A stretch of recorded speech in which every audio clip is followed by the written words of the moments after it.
Hello everyone. Most of us use the idiom under the weather.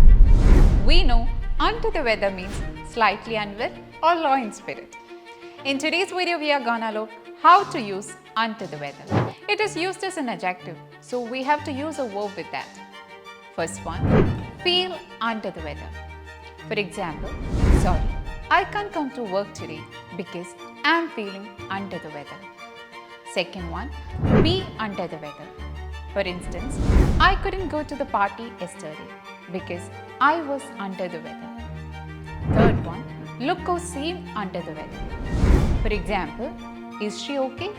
She looks a bit under the weather. While idioms are a part of everyday English speech, its usage in a professional healthcare setting is limited. So you have to use it with caution in the OET test. Hope it's clear to you. For more useful tips, follow Tiju's Academy. ഉറപ്പാണ് വിജയം.